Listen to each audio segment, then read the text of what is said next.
తిరుపతి హిందువుల ఆరాధ్య దైవమైన శ్రీరాముడిపై అనుచిత వ్యాఖ్యలు చేసిన నటుడు ప్రకాష్ రాజ్పై చట్టపరమైన చర్యలు మొదలయ్యాయి. ఆయన చేసిన వ్యాఖ్యలు కోట్లాది మంది భక్తుల మనోభావాలను దెబ్బతీశాయని ఆగ్రహం వ్యక్తం చేస్తూ టీటీడీ మాజీ పాలక మండలి సభ్యులు బీజేపీ నేత భానుప్రకాష్ రెడ్డి ప్రకాష్ రాజ్పై 100 కోట్ల రూపాయల పరువు నష్టం దావా దాఖలు చేశారు అని భానుప్రకాష్ రెడ్డి సవాల్ విసిరారు. హిందూ ధర్మంపై మాత్రమే విమర్శలు చేయడం ఆయనకు అలవాటుగా మారిందని, భావ ప్రకటన స్వేచ్ఛ పేరుతో విశ్వాసాలను అవహేళన చేస్తే ఊరుకోబోమని స్పష్టం చేశారు. శ్రీరామ్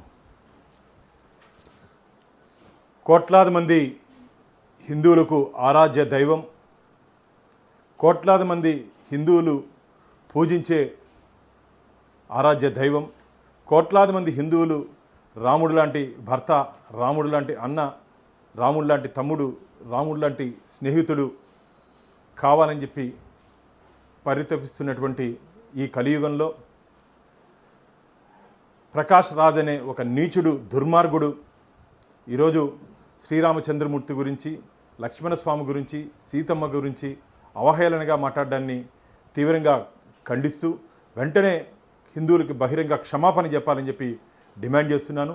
ఒళ్ళు కొవ్వెక్కి ప్రకాష్ రాజు మాట్లాడుతున్నాడు. తస్మాస్ జాగ్రత్త. తమాషా అనుకుంటున్నావా? హిందువుల మనోభావాలు కించపరిచే విధంగా, బాధపడే విధంగా, గాయపడే విధంగా మాట్లాడి రాక్షస ఆనందం పొందుతున్నావు. నీకు ధైర్యము దమ్ము ఉంటే అన్యమతస్థులకు సంబంధించి వారి గురించి ప్రస్తావన చేసే ధైర్యం ఉందా నీకు? ఈరోజు రాజకీయ నాయకులు కానీ ఎవరు కానీ రామరాజ్యం కావాలని చెప్పి కోరుకుంటుంటే ఈ సందర్భంలో శ్రీరామచంద్రమూర్తి గురించి అవహేళనగా మాట్లాడడం ఇది మంచిది కాదు. వెంటనే హిందువులకు బహిరంగ క్షమాపణ చెప్పాలి. ఈరోజు మా లీగల్ అడ్వకేటు అజయ్ కుమార్ ద్వారా మేము ప్రకాష్ రాజ్కి లీగల్ నోటీస్ పంపిస్తున్నాం.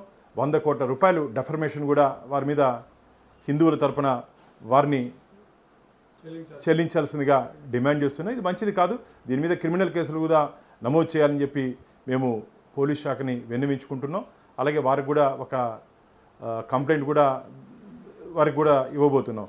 ఇది మంచిది కాదు. ప్రకాష్ రాజ్ ఉద్దేశపూర్వకంగా, నేను చాలా రోజుల నుంచి గమనిస్తున్నాం, ఉద్దేశపూర్వకంగా హిందూ దేవుళ్ళని, హిందూ దేవతామూర్తుల్ని, హిందువుల మనోభావాల్ని కించపరిచే విధంగా మీరు మాట్లాడుతున్నారు.